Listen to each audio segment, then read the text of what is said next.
Student, class 11th में आपका आज टॉपिक है मेंडलीव की आवर्त सारणी के लाभ और मेंडलीव की आवर्त सारणी के दोष। पहला लाभ तो ये हुआ था कि जब मेंडलीव की आवर्त सारणी खोजी गई थी तो हमें सबसे पहले लाभ यही हुआ था कि हमको तत्वों के प्रॉपर्टी के अध्ययन में सुविधा हो गई थी, मतलब उनके गुणधर्म के विषय में हमको जानकारी आवर्त सारणी से हो गई थी।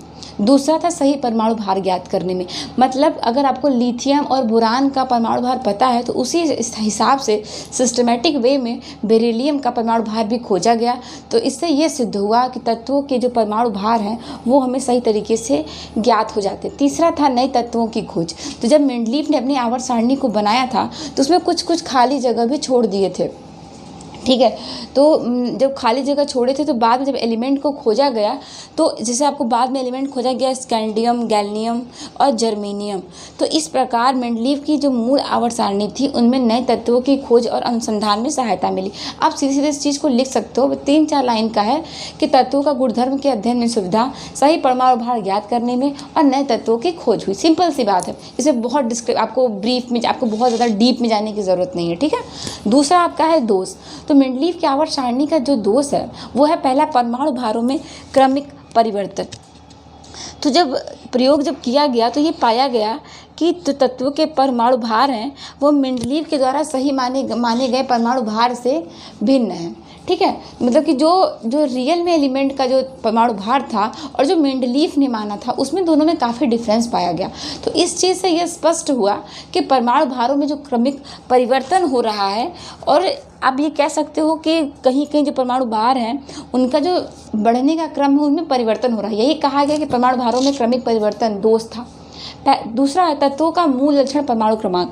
तो जब परमाणु संरचना, एटॉमिक स्ट्रक्चर और रेडियो एक्टिविटी की खोज हुई तो उसके बाद ये सत्यापित हो गया कि तत्वों का जो भौतिक और रासायनिक गुण यानी उनका जो मूल लक्षण है वो परमाणु भार नहीं है, वो परमाणु क्रमांक है। इस बात से ये स्पष्ट हुआ कि परमाणु क्रमांक ही मुख्य होता है, इसीलिए तत्वों का जो मूल लक्षण था वो परमाणु क्रमांक माना गया, जबकि परमाणु भार मेंडलीव ने माना था। तो ये भी उनका एक दोष था। तीसरा, समस्थानिकों एवं समभारिकों की खोज हुई। जब समस्थानिकों और समभारिकों की खोज हुई तो उससे ये स्पष्ट हो गया कि तत्वों का जो मूल लक्षण है वो परमाणु भार नहीं होता है, ठीक है। समस्थानिकों में क्या होता है, परमाणु भार अलग अलग होते हैं परंतु उनके जो गुण होते हैं वो समान होते हैं, और समभारिकों के परमाणु भार समान होते हैं लेकिन उनके गुण होते हैं जो भिन्न होते हैं। लेकिन मेंडलीव की आवर्त सारणी जो थी उसमें इन्हें कोई भी स्थान नहीं दिया गया। अतः मेंडलीव की मूल जो आवर्त सारणी थी उसमें सुधार की आवश्यकता महसूस की गई, ठीक है। अब मैंने वहाँ पे पीरियडिक टेबल लिखा हुआ है, फर्स्ट है, सेकेंड है, थर्ड है, फोर्थ है, फिफ्थ है, सिक्स्थ है, सेवन्थ है और 0 यानी अक्रिय गैस। तो बात करते हैं कि आपका एस ब्लॉक, पी ब्लॉक तो कल मैंने आपको पढ़ा दिया। डी ब्लॉक की बात करते हैं। डी ब्लॉक में क्या होता है, डी ब्लॉक के एलिमेंट्स जो होते हैं वो एस और पी ब्लॉक के बीच में होते हैं। पहला तो ये हो गया। दूसरा ये हुआ कि जो डी ब्लॉक के एलिमेंट्स होते हैं उनको संक्रमण तत्व भी कहते हैं, ट्रांजिशन मेटल भी उन्हें कहा जाता है, ठीक है। तो मतलब आप कह सकते हो डी ब्लॉक को सीधे कह सकते हो कि जो हमारा अंतिम कक्षा का जो इलेक्ट्रॉन है वो डी ब्लॉक में जाएगा। यानी जब आप स्कैंडियम का इलेक्ट्रॉनिक विन्यास करिएगा तो आप ये पाइएगा कि जो हमारा अंतिम इलेक्ट्रॉन है वो डी ऑर्बिटल में जाता है, ठीक है। जो उसमें जो सीरीज़ होती है उसको कहते हो आप, जैसे होता है ना 4D 5D इस तरह की जो सीरीज़ होती है उसको ऐसे बनाया गया होता है, 4D या सेकंड ट्रांजिशन सीरीज़, और या तो 5D आप कहते हो कि थर्ड ट्रांजिशन सीरीज़ होती है, ठीक है। First transition series, second transition series और थर्ड ट्रांजिशन सीरीज़ होती है डी ब्लॉक के एलिमेंट्स में।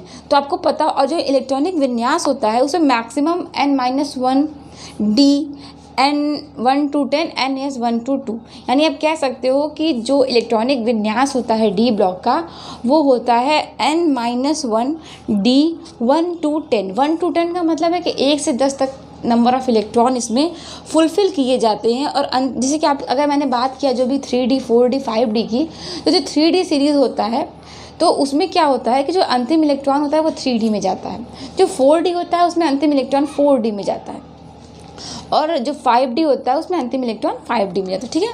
तो क्लियर है ये आप लोगों को। तो ये आप लोग की बुक में बहुत ही अच्छे से दिया हुआ है। अगर आप लोग इसको वहाँ से भी चाहें लिख सकते हैं, और आप लोग चाहें तो यहाँ से भी लिख सकते हैं, क्योंकि मैंने बहुत ज़्यादा थ्योरेटिकल अभी नहीं लिखाया है। तो आप लोग इसको अपने हिसाब से, टॉपिक देखिए, बस पॉइंट ज़रूरी है, ठीक है। तो पॉइंट को नोट डाउन करिए, और इसके अंदर क्या लिखना है वो आपसे बेहतर कोई नहीं समझ सकता है। तो आप इसे लिखिए और ये समझिए कि एस ब्लॉक, पी ब्लॉक और डी ब्लॉक क्या है। अभी चूँकि आपका डिस्क्रिप्शन चल रहा है, इस चैप्टर में बहुत कुछ है नहीं। इस चैप्टर में मेन यही है कि आपको ये पढ़ना है कि एटॉमिक रेडियाई किस वे में घटता बढ़ता है, आयनिक त्रिज्या किस वे में घटती है बढ़ती है, या आयनन विभव है वो क्या होता है। ये मेन आपका यही सब है, ठीक है। तो ये मैंने जो लिखा हुआ है, पीरियड टेबल लिखा हुआ है, इसको आप लोग नोट डाउन कर लीजिए। अगर आप लोग को नहीं पता है तो इफेक्ट आप लोग के पास होगा, बुक में सबके दिया हुआ है, तो आप लोग वहाँ से भी ले लीजिएगा। तो आज का चैप्टर हमारा यहीं पे समाप्त होता है। और एक चीज़ और मैं बताना चाहूँगी, मैं इसको भूल गई थी, कि मैंने यहाँ पे लिखा हुआ है आवर्त और वर्ग। आवर्त क्या होता है? जो इस तरह के लाइन्स होते हैं, ठीक है, जो आप कह सकते हो जो 36 रेखाएं होती हैं वो आवर्त है। और जो आपका वर्ग में है, ग्रुप में, जो फर्स्ट है, सेकंड है, जब आप ऊपर से नीचे की ओर बढ़ते हैं तभी आपके परमाणु त्रिज्या, आयनिक त्रिज्या, इन सब में परिवर्तन देखा जाता है, ठीक है। तो आज बात हुई है मेंडलीव की आवर्त सारणी के लाभ, दोष और पीरियोडिक टेबल में एस ब्लॉक, पी ब्लॉक और डी ब्लॉक।